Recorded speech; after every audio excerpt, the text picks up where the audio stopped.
வணக்கம். நம்ம இன்னைக்கு முதுகு வலிக்கான பயிற்சியை பார்க்கலாம். அதுக்கு முன்னாடி நம்ம சேனல் பிடிச்சிருந்தா லைக் பண்ணுங்கள், ஷேர் பண்ணுங்கள், சப்ஸ்கிரைப் பண்ணுங்கள். வாங்க. முதல்ல ஒரு செவுரு பக்கத்தில் நின்றுட்டு கொஞ்சம் உடம்பை ஸ்ட்ரெச் பண்ணுங்கள். எவ்வளோ முடியுமோ அவ்வளோ ஸ்ட்ரெச் பண்ணுங்கள். அப்போது முதுகு பகுதியில் ஏதாவது சின்ன பிடிப்புகள் இருந்தால் கொஞ்சம் விடுபட்டு அந்த இடத்துல இரத்த ஓட்டம் கிடச்சி முதுகு வலி நீங்கும். அடுத்தது வாங்க, நேரம் நின்றுக்கிட்டு காலை முன்னோக்கி வச்சுட்டு கையை மேல் நோக்கி கொண்டு வாங்க. ஒரு காலை மட்டும் அப்படி செய்யுங்க. வலது கால் செய்யும்போது வலது கை மேலே போகும்போது மூச்சை உள்ளே இழுங்க. காலை மாற்றி மாற்றி செய்யுங்க. 20லேருந்து 30 முறை 3 முறை பண்ணுங்கள். இது முதுகு பகுதிக்கு நல்ல பயிற்சி. ஷோல்டர் பகுதி, கைப்பகுதி, உடல் முழுமைக்குமான ஒரு பயிற்சியும் கூட.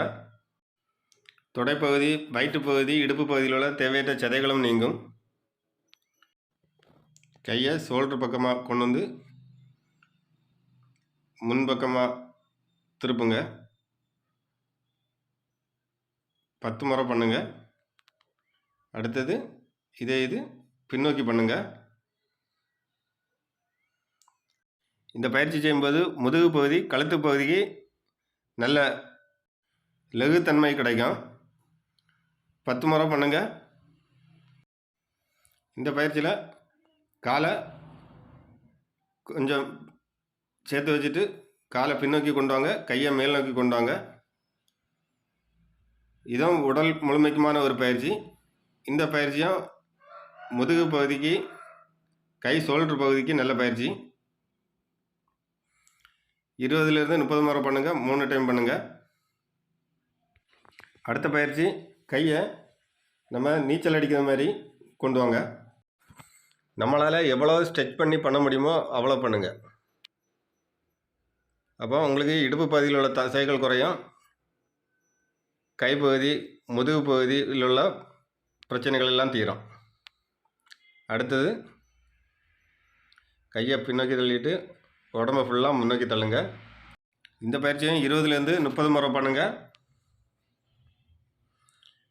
நெஞ்சு விரியும் போது மூச்சை உள்ளே இழுங்க. உடம்பு பின்னோக்கி வரும்போது மூச்சை வெளியிடுங்க.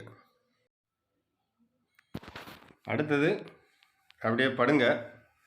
படுத்துட்டு காலை ரெண்டும் மேலே தூக்கிட்டு அப்படியே ரவுண்ட் பண்ணுங்க.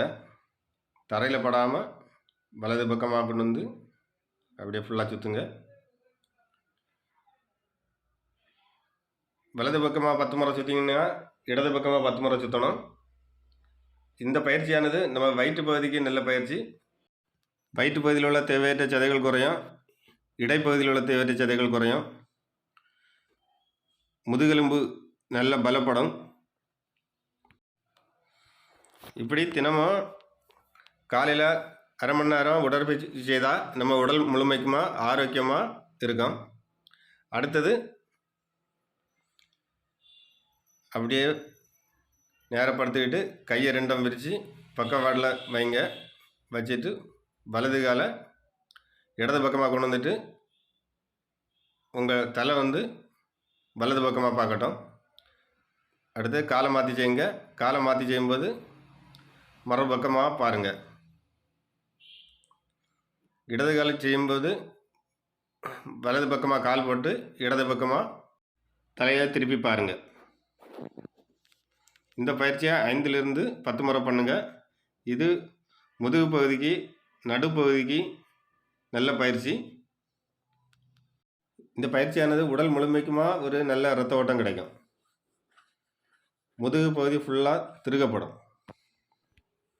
அடுத்தது ஒரு 2 நிமிஷம் ரெஸ்ட் எடுத்துடுங்க. நம்ம சேனல் பிடிச்சிருந்தால் லைக் பண்ணுங்கள், ஷேர் பண்ணுங்கள், சப்ஸ்கிரைப் பண்ணுங்கள். நன்றி நண்பர்களே.